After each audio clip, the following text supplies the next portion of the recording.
Ang narinig ko kasi 1.5 million cash and 6 million akap ang bayad sa pirma sa impeachment. Recently, VP, sabi ni Alianza Campaign Manager and Nabotas Representative Toby Chanco na dahil umano sa conditional release ng mga proyekto na ipinasang budget, kaya sila nakapirma doon sa impeachment mo sa Congress. Any statement? Speechless. Well, kasi iba yung narinig ko. Ang narinig ko kasi 1.5 million cash and 6 million akap ang bayad sa pirma sa impeachment. So, baka iba pa yung sinabi niya, recent lang sa interview sa One News. Baka iba pa yung conditional release, no? So, in addition pa yung doon sa mga natanggap noong mga nagpirma. And totoo din naman yun, public record din na makikita ninyo na yung mga hindi pumirma, zero talaga yung budget para sa kanila. But more than that, alam nyo, hindi dapat nagkakaroon ng budget ang mga congressman kasi that is pork barrel. Hindi sila dapat nagkakaroon ng apportionment doon sa projects ng executive department kasi ang trabaho lang naman ng congressman ay gumawa ng batas eh. Hindi siya pwedeng kumuha doon sa budget ng mga departments natin. So, madaming irregularities and malamang yan din yung protesta ng pagkaraniwan na mga tao na hindi nagagamit ng maayos yung pera ng bayan. VP, sinabi din ni Toby Chanco na nabawasan daw yung boto ng kandidato ng mga alyansa dahil nga ito nga sa impeachment movement na inilabas ng Congress. Yan ang hindi ko masasabi without a study. Baka merong access sa study si Congressman Toby Chanco kaya niya nasabi ng ganyan. But hindi ko masabi yan kung yan ba ang rason kung bakit pangit ang resulta ng mga senators doon sa alyansa. Ma'am, regarding sa result sa senatorial candidates, ma'am, ano tingin niyo magiging takbo ng impeachment trial, ma'am? How positive are you na, or confident are you na ma-active kayo, ma'am, sa impeachment trial sa Senate? Wala akong expectations of acquittal or a verdict guilty. Basta sa akin lang ay tinanggap ko na kung ano yung magiging verdict. Whether guilty man yon or acquittal, I'm already at peace.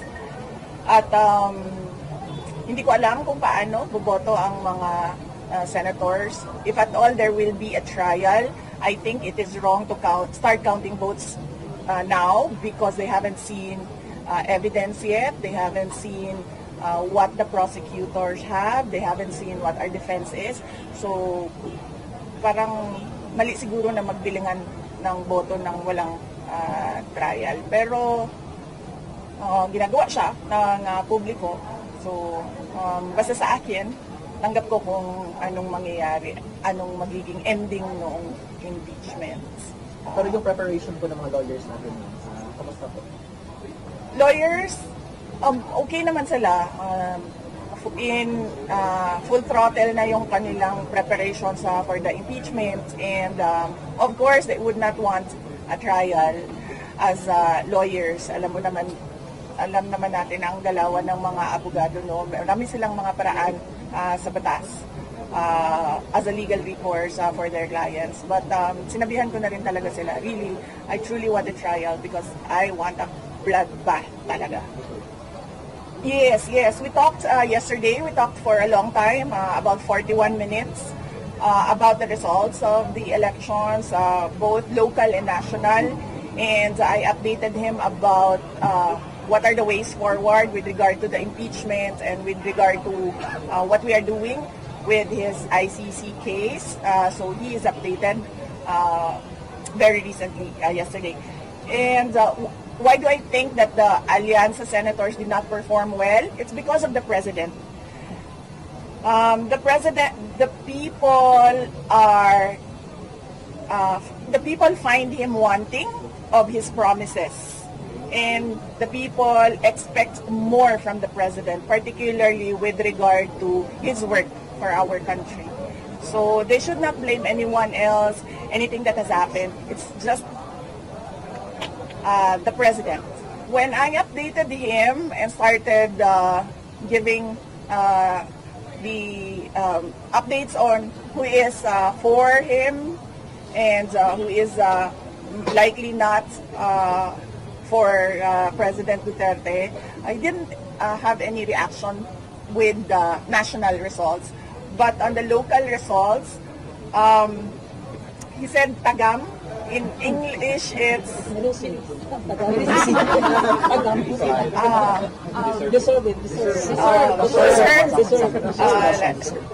don't really deserve. I said tagam. Tagam sila.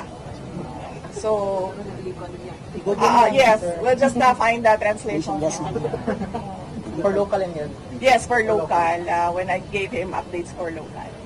Before we continue, Oh, yes, I know. Naanadirita na ako ang foundation ko. Ibalhin na siya tanan. Question po, VP, any updates po on how PRD will take over from the same? Yes, the lawyers, his lawyers are working on how he will swear for his oath.